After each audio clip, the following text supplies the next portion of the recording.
அன்பிற்குரிய பெருமக்களே, அல்லாஹ் நல்லடியார்களே, ஷவ்வாலுடைய மாதம் முடிந்து துல்காடாவுடைய மாதம் துவங்கக்கூடிய துல்காடாவுடைய மாதத்தை எதிர்பார்த்து நாம் அமர்ந்து கொண்டிருக்கின்றோம்.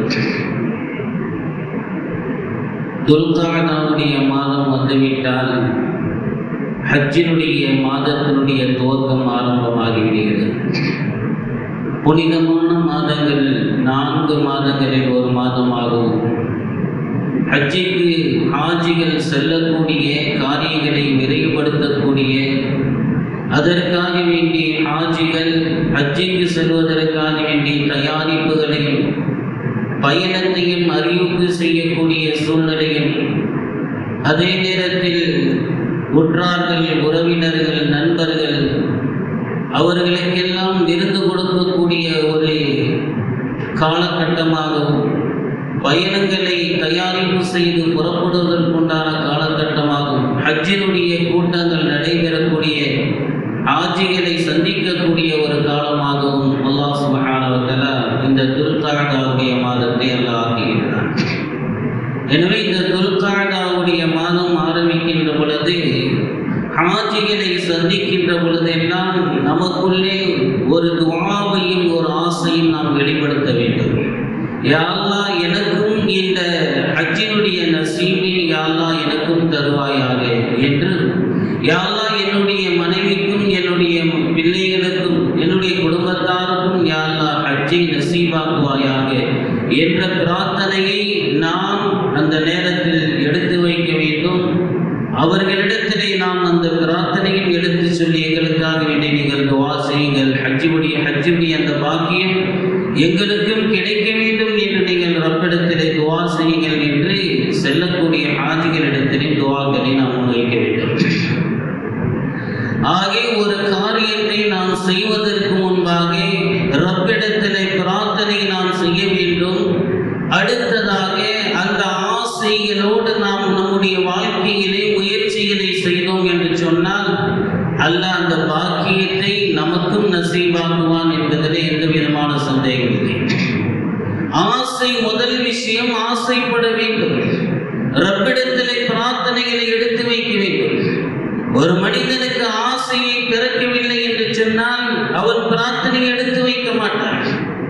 ஆசை இல்லாத மனிதனுக்கு, தேட்டம் இல்லாத மனிதனுக்கு அதனுடைய நசீபையும் அல்லாஹ் தருவதில்லை. இன்னைக்கு பல பேர்கள், பெரும் பெரும் பணக்காரர்கள், பொருள் வசதிகள் இருக்கிறது, பல பேர்கள் ஹஜ்ஜி செய்யாமலே இறந்து போய்விடுகிறார்கள். எல்லாம் இருந்தும் கூட அவர்களிடத்திலே ஆசை இல்லை, தேட்டம் இல்லாதனால் அல்லாஹ் அந்த நசீபை தருவதில்லை. எத்தனையோ ஏழைகள், பரம ஏழைகள், எத்தனையோ ஏழைகள், அவர்கள்தான் ஹஜ்ஜி செய்வதற்குண்டான எந்த விதமான வழிகளும் சக்திகளும் இல்லாதவர்கள். அல்லாஹ் சுப்ஹானஹு வ தஆலா அவர்களுடைய ஆசையின் காரணமாக, அவருடைய தேட்டத்தின் காரணமாக ஹஜ்ஜுடைய நசீபை அல்லாஹ் அவர்களுக்கு பாக்கியமாக்குகின்றார். எத்தனையோ பேர்கள் ஹாஜிகளாகிய பரம ஏழைகள் சென்று வந்த வரலாறுகள் நம் சமூகத்திலே நாம் நிறைய பார்க்கிறோம். எனவே முதல் விஷயம், நாம் அங்கே செல்வதற்குண்டான ஆசைகளை வெளிப்படுத்த வேண்டும்.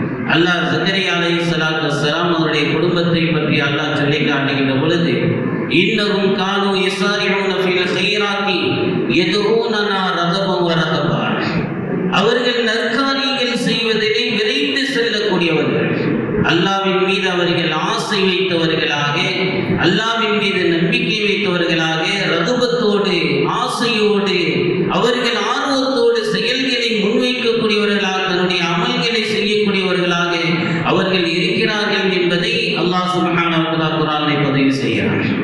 எனவே ஆசைகள், நல்ல ஆசைகள் இருக்கிறது, அது ஒரு மனிதனுக்கு சிறந்த நன்மைகளை பெற்று தருகிறது. பெருமானார் ஸல்லல்லாஹு அலைஹி வஸல்லம் அவர்கள் சொல்வார்கள், இதா தமன்னா அஹதுக்கும், உங்களிலே ஒருவர் ஆசை வைத்தால் ஃபல்யன்துர், அவர் அந்த ஆசை வைத்தால் அவர் கவனிக்க வேண்டும். எதை அவர் ஆசை வைக்கின்றாரோ அல்லாஹ் சுப்ஹானஹு வ தஆலா அந்த ஆசைக்கு தக்கவாறு அல்லாஹ் ரப்பல் ஆலமீன் அவருக்கு நன்மையை எல்லாம் தருகிறார். ஒரு கால் அந்த மனிதனால் செய்ய முடியாமல் போய்விட்டது என்று சொன்னால் ஆசைப்படுகின்றார், ஆசைப்பட்டு கொண்டே இருக்கின்றார், அதற்குண்டான முயற்சிகளை செய்கிறார், கண்டிப்பாக அல்லாஹ் தருவான். ஒரு கால் அல்லாஹ் தராமல் விட்டுவிட்டால், ஆனால் அவர் ஆசைப்பட்டதற்காக வேண்டிய அல்லாஹ் ரப்பல் ஆலமீன் அவர் செய்யாமலே அதற்குண்டான கூலியை அல்லாஹ் கொடுத்து விடுகிறார். பெருமானார் ஸல்லல்லாஹு அலைஹி வஸல்லம் சொன்னார். அதனால் நீங்க என்ன செய்யணும், அதிகமாக ஆசைப்படுங்க. அன்னை ஆயிஷா ரலியல்லாஹு அவர்கள் அறிவிக்கக்கூடிய ஒரு ஹதீஸிலே பெருமானார் ஸல்லல்லாஹு அலைஹி வஸல்லம் அவர்கள் சொல்கின்றார்கள், அதிகமாக நீங்கள் ஆசைப்படுங்கள், அதில் எந்த தவறும் இல்லை, அதிகமாக ஆசைப்படுங்கள். ஆனால் அந்த ஆசையினால் நீங்கள் யாரிடத்திலே கேட்கின்றீர்கள்? ரப்பிடத்தில் அல்லவா நீங்கள் கேட்கின்றீர்கள். அவன் யார் அல்ல, அவன் அகிலத்தை படைத்தவன், பரிபாலிக்கக்கூடியவன், ஆட்சி அதிகாரம், சூரியன், வானம், பூமி அத்தனையும் அவனுக்கு சொந்தமானது. நீங்கள் எவ்வளவு ஆசைப்பட்டாலும் அவனுடைய ஹசானாவிலிருந்து கொஞ்சமும் குறையாது. அல்லாஹ் அப்படியும் அல்லாஹ் கொடுத்தாலும் கூட. எனவே நீங்கள் அதிகமாக ஆசையுங்கள். ஏனென்று சொன்னால் நீங்கள் கேட்பது ரப்பிடத்தில் நீங்கள் கேட்கின்றீர்கள். எனவே எவ்வளவு ஆசைப்பட்டாலும் அதிலே தவறுகளை என்பதை அன்னை ஆயிஷா ரலியல்லாஹு அவர்கள் அறிவிக்கக்கூடிய ஹதீஸிலே பெருமானார் ஸல்லல்லாஹு அலைஹி வஸல்லம் அவர்கள் சொல்லித் தருகிறார். நபி சுலைமான் அலைஹிஸ்ஸலாத்து வஸ்ஸலாம் அவர்களும் தன்னுடைய ஆசையை வெளிப்படுத்தினார்கள். அல்லாஹ் குர்ஆனிலே பதிவு செய்கிறார். ஆசையை வெளிப்படுத்துவது தவறு என்றால் அல்லாஹ் அதை தவறு என்று சொல்லியிருப்பார், சொல்லவில்லை. قال رب هب لي ملكا لا ينبغي لأحد من بعدي. சுலைமான் அலைஹிஸ்ஸலாத்து வஸ்ஸலாம் அவர்கள் தன்னுடைய ஆசையை ரப்பிடத்தில் வெளிப்படுத்துகின்றார்கள். யா அல்லாஹ், எனக்கு ஒரு ஆட்சி அதிகாரத்தை எனக்கு தா. எப்படிப்பட்ட ஆட்சி அதிகாரம் என்று சொன்னால், இதற்கு முன்னாலும் சரி இதற்கு பின்னாலும் சரி யாரும் அந்த மாதிரி ஒரு ஆட்சியை செய்துவிடக்கூடாது. யாரிடத்திலும் அப்படி ஒரு ஆட்சி அதிகாரம் இருக்கக்கூடாது. அப்படிப்பட்ட ஒரு ஆட்சி அதிகாரத்தை அல்லாஹ் எனக்கு தருவாயாக என்று நபி சுலைமான் அலைஹிஸ்ஸலாத்து வஸ்ஸலாம் அவர்கள் துஆ செய்தார்கள். ரப்பிடத்திலே ஆசை வெளிப்படுத்தினார்கள். அல்லாஹ் ரப்பல் ஆலமீன் சுலைமான் அலைஹிஸ்ஸலாம் அவர்கள் கேட்ட அந்த ஆட்சி அதிகாரத்தை அவர்களுக்கு அல்லாஹ் ரப்பல் ஆலமீன் வழங்கினார். எனவே ஆசையை கேட்பதினால் அல்லாஹ் அதை என்ன செய்வதில்லை, அதை தடை போடுவதில்லை, அல்லாஹ் அதை வெறுப்பதில்லை. நீங்கள் ஆசை வைக்கிறீர்கள் என்று சொன்னால் ஒன்று மறுமையை சார்ந்ததாக இருக்கும், மறுமையை அடைவதாக இருக்கும், அல்லது அதனை சார்ந்த விஷயமாக இருக்கும், அல்லது துன்யாவை அடைவதாக இருக்கும், துன்யாவை சார்ந்த விஷயமாக இருக்கும். எனவே இதில் நல்ல விஷயங்களை ஆசைப்படுவதில்லை எந்த விதமான தவறும் இல்லை என்பதை அன்பிற்குரிய பெருமக்களை நாம் விளங்கிக் கொள்ள வேண்டும். எனவே ஹஜ்ஜினுடைய பாக்கியம் நமக்கு கிடைக்க வேண்டும் என்று சொன்னால் முதல் விஷயம் ஆசைப்பட வேண்டும். உமர் ரலியல்லாஹு அவர்கள் சொல்லித் தருவார்கள், நான் ஆசைப்பட்டதை எல்லாம் அல்லாஹ் எனக்கு கொடுத்தான் என்பார். சில விஷயங்கள் அவர்கள் ஆசைப்பட்டார்கள். யா அல்லாஹ், ஹிஜாபுடைய ஒரு வசனம், ஒரு உத்தரவு வர வேண்டும் என்று ரப்பிடத்திலே அவர்கள் ஆசை வைத்தார்கள். அதே போன்று அல்லாஹ் ரப்பல் ஆலமீன் ஹிஜாபு சம்பந்தமாக அல்லாஹ் ரப்பல் ஆலமீன் ஒரு ஆயத்தை அல்லாஹ் இறக்கி வைத்தார். அதே போல அவர்கள் இன்னும் பல ஆசைகள் பட்டார்கள். அதே போல இன்னொரு ஹதீஸிலே வருகிறது, பத்ருடைய யுத்தத்திலே பிடிக்கப்பட்ட அந்த கைதிகள் சம்பந்தமாக அவர்கள் ஒரு ஆசை வைத்தார்கள். அதைத்தான் அல்லாஹ் சுப்ஹானஹு வ தஆலா என்ன செய்தார், அதை வசனமாக அல்லாஹ் ரப்பல் ஆலமீன் இறக்கி வைத்தார். அவர்களை நீங்கள் என்ன செஞ்சிடக்கூடாது, மன்னிச்சு விட்டிருக்க கூடாதுன்னு அல்லாஹ் சொன்னார். அதே போல உமர் ரலியல்லாஹு அவர்கள் பெருமானார் ஸல்லல்லாஹு அலைஹி வஸல்லம் உடைய துணைவிகள் எல்லாம் பெருமானார் ஸல்லல்லாஹு அலைஹி வஸல்லம் இடத்திலே போராட்டம் செய்தார்கள். நீங்கள் கொடுக்கக்கூடிய அந்த ஜீவனாம்சம் எங்களுக்கு பத்தல, நீங்க கொடுக்கக்கூடிய நஃபகா எங்களுக்கு பத்தல, எங்களுடைய வாழ்வாதாரத்திற்கு அது போதுமானதாக அல்ல என்று அத்தனை மனைவிமார்களும் போர்க்குடி தூக்குகின்ற பொழுது உமர் ரலியல்லாஹு அவர்கள் அவருடைய மனைவிமாரிடத்தில் போய் சொன்னார்கள், ரசூலுல்லாஹி ஸல்லல்லாஹு அலைஹி வஸல்லம் அவர்கள் நினைத்தால் உங்களை எல்லாத்தையும் விட்டுட்டு வேற நல்ல மனைவி எல்லாம் உங்களுக்கு கொடுப்பாங்க. உங்க எல்லாத்தையும் விட்டுட்டு வேறு உங்களை விட சிறந்த மனைவிமார்களை அல்லாஹ் என்ன செய்வான், ரசூலுல்லாஹ்வுக்கு அல்லாஹ் மனைவியா தருவான். நீங்க அளவுக்கு அதிகமாக என்ன செய்யாதீங்க, ரசூலுல்லாஹ்வை கஷ்டப்படுத்தாதீங்க அப்படின்னு சொல்லி உமர் ரலியல்லாஹு அவர்கள் ஒரு எச்சரிக்கை செஞ்சுட்டு போனாங்க. அதற்கு பின்னால் அல்லாஹ்வுடைய உத்தரவு ஆயத்து வருகின்றது, நீங்கள் அல்லாஹ்வை விரும்புகின்றீர்களா, அல்லாஹ் ரசூலை விரும்புகின்றீர்களா, தேர்ந்தெடுக்கிறீர்கள் என்று சொன்னால் நீங்கள் அவர்கள் எதை கொடுக்கின்றார்களோ அதை வாங்கிக் கொண்டு உங்களுடைய வாழ்க்கையை நடத்தி கொள்ளுங்கள். இல்லை நீங்கள் துன்யாவை தான் விரும்புகின்றீர்கள், உங்களுக்கு துன்யாவுடைய அலங்காரம் தான் வேண்டும் என்று சொன்னால் அதே ரசூல் உங்களை தலாக் விட்டு விடுவார்கள், நீங்கள் வேறு கணவனை நீங்கள் திருமணம் முடித்துக் கொள்ளலாம் என்பதாக அல்லாஹ்வுடைய அந்த உத்தரவு வருகின்ற பொழுது உடனடியாக அத்தனை பேர்களும் என்ன செய்தார்கள்? நடுநடுங்கி போனார்கள். இல்லை, ரசூலை நாங்கள் ஒரு பொழுதும் நாங்கள் விடமாட்டோம் என்பதாக சொன்னார்கள்.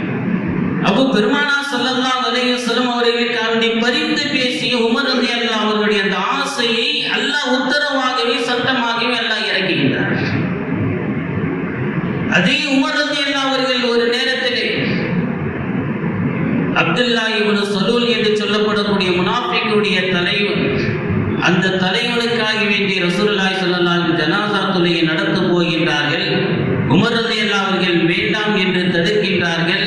பெருமானா ஸல்லல்லாஹு அலைஹி வஸல்லம் கேட்காமல் அதையும் தாண்டி தொழ வைக்க வருகிறார்கள்.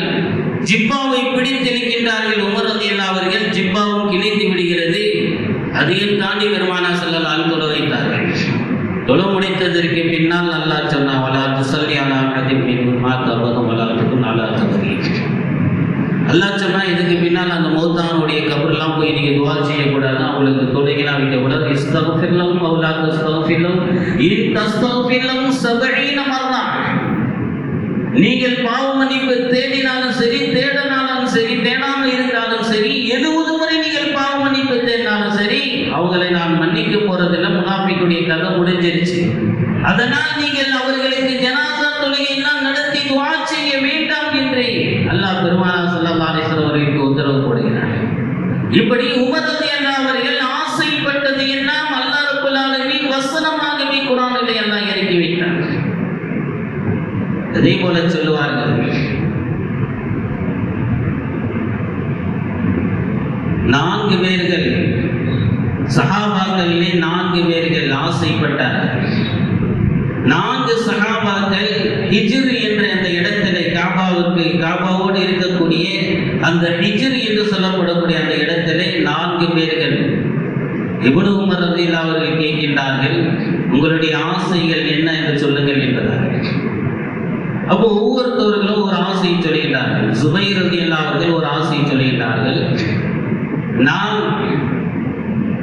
ஆளுநராக ஆக வேண்டும், எகிப்தினுடைய நான் ஒரு ஆளுநராக ஆக வேண்டும், கவர்னராக ஆக வேண்டும் என்ற ஆசையை அவர்கள் வெளிப்படுத்துகிறார்கள். இரண்டாவதாக உர்வா ரலியல்லாஹு அவர்கள் சொல்கிறார்கள், நான் மார்க்கத்தில் சிறந்தவனாக உருவாகி மக்களுக்கு சேவை செய்ய வேண்டும் என்று ஆசைப்படுகிறேன் என்று சொன்னார்கள். மூன்றாவதாக அப்துல்லா ரலியல்லாஹு அவர்கள் சொன்னார்கள், நான் ஈராக்கினுடைய அதிபராக ஆக வேண்டும் என்று ஆசைப்படுகிறேன் என்பதாக. இப்னு உமர் ரலியல்லாஹு அவர்கள் சொன்னார்கள், என்னுடைய ஆசை அல்லாஹ் என்னை மௌத்தாக்கின்ற பொழுது என்னுடைய பாவங்கள்லாம் மன்னித்து மௌத்தாக்க வேண்டும் என்று நான் ஆசைப்படுகிறேன். இப்படி 4 பேர்கள்ல ஹதீஸை அறிவிக்கக்கூடிய அவர்கள் ஜுந்துப் ரலியல்லாஹு அவர்கள் சொல்லுகின்றார்கள், 4 பேர்களில் 3 பேர்களை நான் பார்த்தேன். அவர்கள் ஆசைப்பட்டதை போல் ஒருவர் கவர்னராக ஆகிவிட்டார். அவர்கள் ஆசைப்பட்டதை போல் ஒருவர் மார்க்க அறிஞராக பெரும் மாலிமாக ஆகிவிட்டார். அவர்கள் ஆசைப்பட்டதை போல் அதில் ஒருவர் அதிகாரியாகவும் ஆகிவிட்டார். எகிப்தினுடைய ஈராக்கினுடைய அதிபராகவும் ஆகிவிட்டார். இப்படி 3 பேர்களும், ஒருத்தர் எகிப்தினுடைய ஆளுநராகவும், ஒருத்தவர் ஆலிமாகவும், இன்னொருத்தவர் ஈராக்கினுடைய அதிகாரியாகவும் அவர்கள் ஆகிவிட்டார்கள். இந்த 3 பேர்களை நான் கண்கூடா பார்த்துட்டேன். 4வதாக ஆசைப்பட்ட இப்னு உமர் ரலியல்லாஹு அவர்களுக்கும் அல்லாஹ் அந்த ஆசையை நிறைவேற்றி தருவான் என்ற நம்பிக்கை எனக்கு இருக்கிறது என்பதாக ஹதீஸை அறிவிக்கக்கூடிய அறிவிப்பாளர் சொல்கிறார். இப்படி உலகத்தில் யார் ஆசைப்படுகின்றார்கள் நல்ல ஆசைகள், அந்த ஆசைகளை அல்லாஹ் ரப்பல் ஆலமீன் நிறைவேற்றி இருக்கிறார். நமக்கு எல்லாம் ஜாபிர் ரலியல்லாஹு அவர்கள், ஜாபிர் ரலியல்லாஹு அவருடைய தந்தை உஹதுடைய யுத்தத்திலே ஷஹீதாகி விடுகிறார். ஷஹீதானதற்கு பின்னால் ஜாபிர் ரலியல்லாஹு பெருமானா ஸல்லல்லாஹு அலைஹி வஸல்லம் சொல்கிறார்கள், யா ரசூலல்லாஹ், என்னுடைய தந்தை ஷஹீதாகி விட்டார்கள் உஹதுடைய யுத்தத்திலே. ஆனால் என்ன விஷயம்னா, நிறைய கடன்களை வச்சுட்டு மௌத்தாயிட்டாங்க. பெண் பிள்ளைகள் அவர்களுக்கு நிறைய பேர், எனக்கு நிறைய சகோதரிகள் இருக்கிறார்கள். இந்த சகோதரிகள் எல்லாம் திருமணம் முடித்து கொடுக்க வேண்டிய கடமை எனக்கு தான் இருக்கிறது, யார் சொல்லலாம். என்று சொல்லி காட்டுகின்ற பொழுது பெருமானார் ஸல்லல்லாஹு அலைஹி சொல்வார்கள், ஜாபிரே, அல்லாஹ் எல்லா மனிதரிடத்திலையும் திரையோடு தான் அல்லாஹ் பேசுவான். ஒரே ஒரு மனிதரிடத்திலே மட்டும் அல்லாஹ் திரை இல்லாமல் நேரடியாக பேசினான். அது யார் தெரியுமா? உன்னுடைய தந்தையிடத்திலே மட்டும்தான். ஷஹீதான உன்னுடைய தந்தையிடத்திலே அல்லாஹ் நேரடியாக திரை இல்லாமல் அல்லாஹ் பேசினான். அப்ப அல்லாஹ் கேட்டார், ஜாபீர் அவருடைய தந்தையிடத்திலே அல்லாஹ் கேட்கின்ற பொழுது, உனக்கு ஆசை ஏதாவது இருந்தால் சொல்லு என்பதாக அல்லாஹ் கேட்கிறான். அப்பொழுது அவர்கள் சொன்னார்கள், எனக்கு ஒரு ஆசை இருக்கிறது யா அல்லாஹ், மீண்டும் நான் துனியாவுக்கு போகணும். மீண்டும் நான் துனியாவுக்கு போய் மீண்டும் நான் ஒரு யுத்தத்திலே கலந்து கொண்டு மீண்டும் நான் ஷஹீதாக வேண்டும் யா அல்லாஹ், எனக்கு அந்த ஆசை இருக்கிறது. அல்லாஹ் சொன்னான், அது என்னுடைய உத்தரவு, நான் போட்டுவிட்டேன், மீண்டும் துனியாவிற்கு செல்வதை தடை செய்து விட்டேன், அதனால் இது முடியாது என்பதாக அல்லாஹ் சொல்லிவிடுகிறான். ஆனால் எனக்கு இந்த ஆசை முடியல, நான் வேறு ஏதாவது ஒரு ஆசை இருந்தால் சொல்லி என்று அல்லாஹ் கேட்கின்ற பொழுது அவர்கள் இரண்டாவதாக சொல்கின்றார்கள், என்னுடைய நிலைமையை என்னுடைய பிள்ளைகளுக்கு, உலகத்தால் உள்ள மக்களுக்கு என்னுடைய நிலைமையை எடுத்து கொடுத்து விடு, அவர்களுக்கு எடுத்து தெரிவித்து விடு என்பதாக அவர்கள் சொல்கின்ற பொழுது அல்லாஹ் சுப்ஹானஹு வ தஆலா அப்பொழுதுதான் பெருமானார் ஸல்லல்லாஹு அலைஹி வஸல்லம் ஒரு ஆயத்தை இறக்கின்றார், வலா தஹ்ஸபன்னல்லதீன குத்திலு ஃபீ ஸபீலில்லாஹி அம்வாதா, அல்லாஹ்வுடைய பாதையிலே மௌத்தானவர்களை நீங்கள், ஷஹீதானவர்களை நீங்கள் மௌத்தானவர்களாக நீங்கள் நினைக்க வேண்டாம், சொல்லவும் வேண்டாம். பல் அஹ்யாஉன் இன்த ரப்பிஹிம் யுர்ஸகூன், அல்லாஹ்வுடைய புறத்தில் அவர்களுக்கு ரிஸ்க் கொடுக்கப்பட்டிருக்கின்றது, அவர்கள் ஹயாத்தாகவே இருக்கிறார்கள் என்ற வசனத்தை அல்லாஹ் பெருமானார் ஸல்லல்லாஹு அலைஹி வஸல்லம் அவர்களுக்கு அறிவித்து, அதன் மூலமாக ஜாபீர் ரலியல்லாஹு அவர்களுக்கு பெருமானார் ஸல்லல்லாஹு அலைஹி வஸல்லம் அவர்கள் இதை தெரிவிக்கின்றார்கள். எனவே அல்லாஹ் ஜாபீர் ரலியல்லாஹுடைய தந்தையுடைய ஆசையை அல்லாஹ் நிறைவேற்றி தருகின்றார் என்று சொன்னால், அன்பிற்குரிய பெருமக்களே, ஆசைப்படுங்கள், நற்காரியத்திலே ஆசைப்படுங்கள், முயற்சி செய்யுங்கள், அல்லாஹ்விடத்திலே பிரார்த்தனை செய்து கொண்டே இருங்கள், அல்லாஹ் சுப்ஹானஹு வ தஆலா அதை நிறைவேற்றி தருவான். அந்த வகையிலே ஹஜ்ஜுக்கு செல்லக்கூடியவர்களை பார்க்கின்ற பொழுது எனக்கும் ஹஜ்ஜினுடைய நசீபை அல்லாஹ் தர வேண்டும் என்று ஆசைப்படுங்கள். அல்லாஹ் சுப்ஹானஹு வ தஆலா அந்த நசீபை நம் அனைவருக்கும் தந்து அருள் புரிவானாக. ஆமீன் ஆமீன். வாஹிரு தஅவானா அல்ஹம்துலில்லாஹி ரப்பில் ஆலமீன்.